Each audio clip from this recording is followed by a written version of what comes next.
Hey guys, it's Kirsten. Today let's talk about Inktober supplies. I'm going to go over everything I'm going to be using this year and also give a couple of tips and pointers for people who might be new to Inktober or who maybe have struggled with it in the past. But for now, let's just get started with the supplies.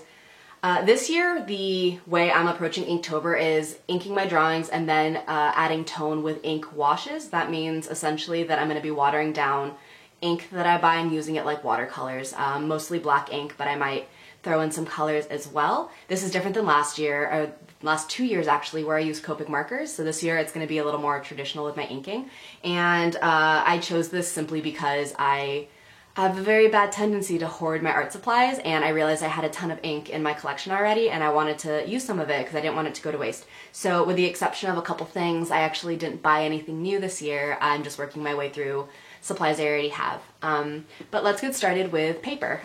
One of the things I did buy this year is this new Strathmore watercolor and sketch paper journal. I bought this specifically because it alternates between sketchbook paper and watercolor paper, which means I can do all of my ideas and sketches in the same journal as the actual pieces that I'm painting. The only bummer is there are only 30 watercolor pages in here, which means I will have to do one of my Inktober drawings on different paper, but that's totally fine with me. If that's not fine with you, I wouldn't recommend this particular book, but Strathmore is a really good brand of watercolor paper if you're looking for that. In terms of the actual ink that I'm using, I have a couple different ones that I jump between just because I have them. You definitely don't need to buy all of these. I think one of the easiest ones to find, because I know you can buy this at like craft stores and stuff, is the Speedball Super Black India ink. This is really great. It's permanent. It's waterproof if you use this to ink as well. Like if you have a dip pen or something, it's a really good, just solid black ink to use. It's really dark and saturated. You will find that there are some cheap inks that just don't look as saturated, so this is a really good one, Speedball. I also have, you may have seen these in like art supply stores in this green bottle. This is the Yasutomo Black Sumi ink. Also just a really good solid black ink. I like this one a lot. And I also have this 8-pack of Winsor & Newton drawing inks, and this is a wonderful example of me impulse buying stuff. I bought it because I thought it looked cool and have barely touched it in like 4 or 5 years, so I figured these guys could get some use this month. I'm mostly going to be using just black ink, but I thought it would be nice to add a pop of color, and this set is great because it comes with 7 other colors besides black, so I'll play around with these and see which ones I like the best. And then I always add highlights and things to my paintings. I do have a bottle of white ink. This is the Zig Cartoonist White Ink by Kuretake. I bought this in college. It is a great white ink, but unfortunately when I opened it I realized this had started to dry out really badly, which is what happens when you hoard supplies and don't use them. But fortunately this is water soluble, so since it's not fully dried out yet, I think I might be able to like get some of it into a dish and water it down a little bit, and I might be able to make it fluid again. So we're gonna try, because I don't want this to go to waste. If you don't have this, don't go out of your way to buy it. You could totally use white acrylic paint or even like white gel pens, white jelly rolls. Those work totally fine. Like there's no need to go buy this specifically. So since I'm going the route of using actual inks, I needed a dish to mix everything in. So I did buy a mixing dish for it. I wanted one with multiple different compartments or wells because I'm going to be adding different amounts of water to the ink to make it like more saturated or less saturated. This isn't one of those like nice ceramic ones. It's just plastic. It costs I think $7. So just a nice run-of-the-mill dish for mixing with. And then to go with those inks, I also need the brushes with which to lay down the actual ink. I have a few different options. I also have some that I don't even have here. They're like with my other brushes in storage right now. I like to use round brushes. That's the style of brush I like. It's called that just because the body of the brush is round. It's not like a flat brush. I use really small ones for details, and then I use bigger ones for laying down like bigger areas and stuff. I have these like little inexpensive ones that I got at like craft stores throughout the years. I've collected more brushes than I know what to do with. So I have some of those. I also have these, they're technically inking brushes, but I use them like watercolor brushes, like this Menso Kolinsky brush, and then this other inking brush that I'm not sure what the brand is. Again, compulsively bought stuff. I got it on Jet Pens. I don't know. I need to stop doing stuff like this. So those are some of the brushes that I'm going to be using. So that was it for the ink itself, like the bottled ink and stuff that I'm going to be using. I also have a couple options for the outlining of my drawings. I have some inking pens, and then I also have some dip pens. Inking pens are what I use most often. They're convenient, they're easy to find, and they don't like smear too much. And they're just easy to travel with. The first one that I think is the easiest for people to get and is totally good run-of-the-mill inking pen is Micron's. Everyone knows about these. They're really solid. I also have a couple of brush pens that I use. I have like Tombow hard tip brush pens and like a Copic brush pen that's much more of like a traditional like flexible brush tip. I'm not as great at using these guys, but I like to practice with it every once in a while. It's good for getting really flowy hair, which is cool. And then the other two, I get asked about these guys all the time. I have them in a bunch of other colors as well, and it's my Uniball Signo in 0.28 and my Pentel Hi-Tech C in 0.25. These are very fine, hard, like ballpoint pens.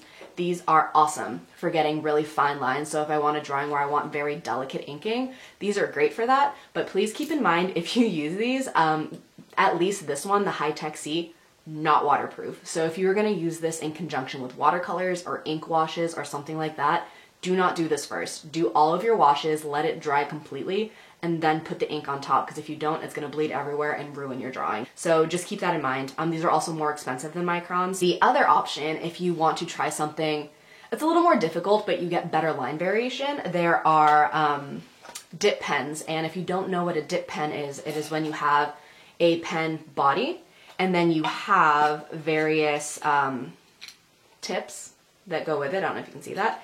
You insert that into the pen body, like so, and then you dip that into your inkwell and you use that to draw with.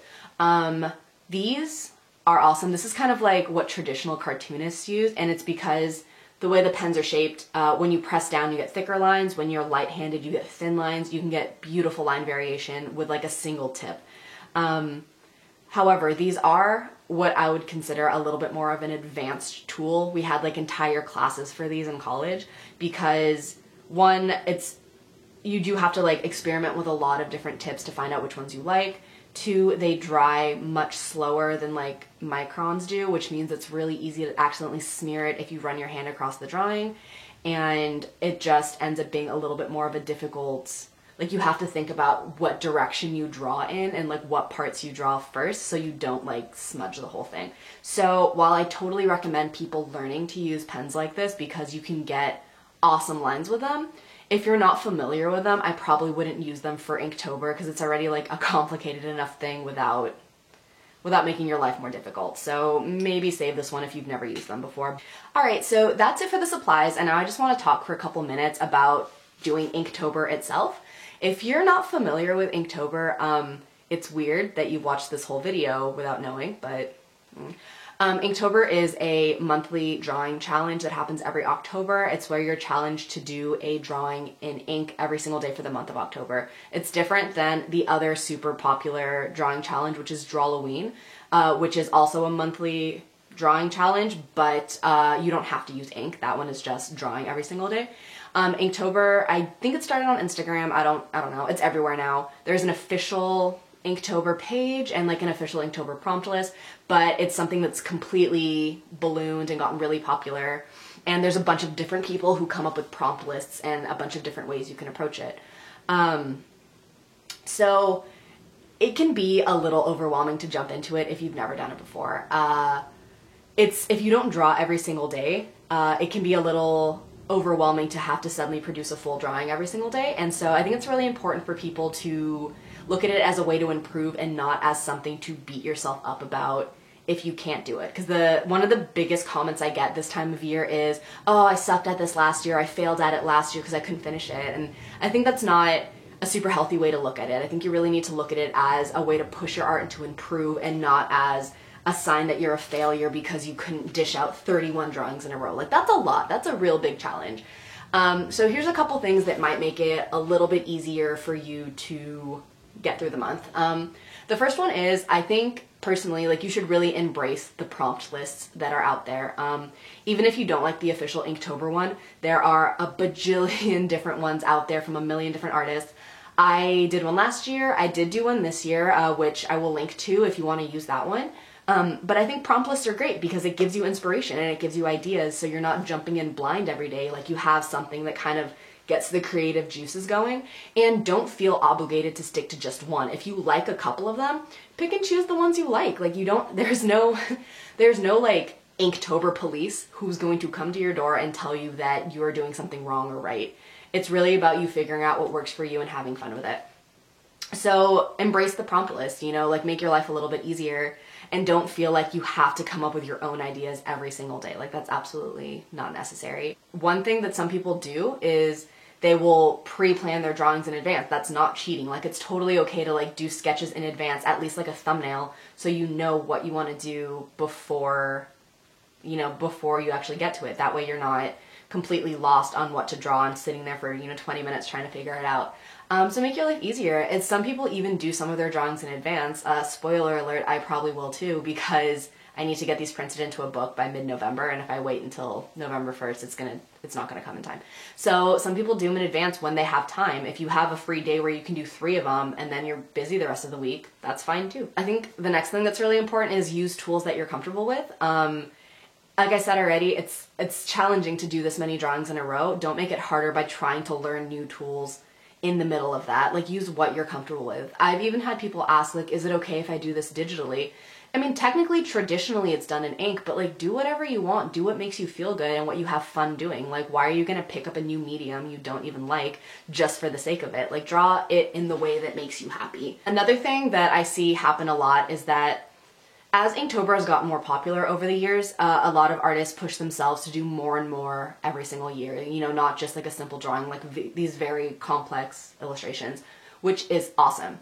That's also super time consuming. If you don't have the time to do this super crazy, complete like illustration, don't make your life more difficult because you're gonna feel bad that you have like a bunch of half finished stuff.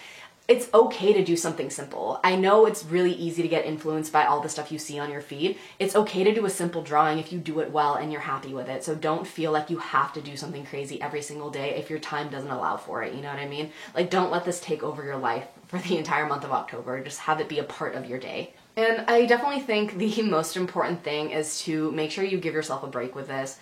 It's, like I mentioned, really easy for people to feel like they failed because they didn't do things in a certain way or they didn't finish all of the drawings.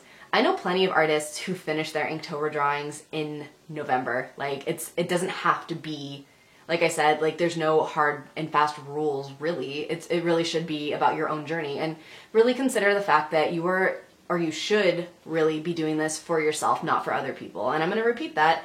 You should be doing this for yourself, not for other people. You should be having fun, you should be doing things that you enjoy, and if that's not the case, restructure how you're doing it so you do enjoy it. And I think that is it. I will be posting some of my Inktober drawings on Instagram. I did mention over there I am switching over to Patreon on October 1st. So I will only be posting my complete set of Inktober drawings on my Patreon. They will be available to view for $1 a month. If you also want to jump up to the $5 a month tier, I will be posting my sketches and my background process and also some exclusive videos that won't be showing up on this channel. So stay tuned for some information on that. I will add that link to the description box come October 1st, so you can link to that as well if you want. But I hope that was helpful to some of you. Go ahead and like this video if you liked it. Go ahead and subscribe if you want to see more like this. I am super stoked for Inktober. I cannot wait to see your guys' drawings. I always see the coolest stuff. If you do happen to use my Inktober prompt list this year, make sure you hashtag it InkleBB so I can take a look at them. I'd love to see them. I love to share them on my story. So go ahead and do that and let me know if you're planning on using mine, because that's really exciting and I love it. And until my next video, I hope you guys have a great day. Bye.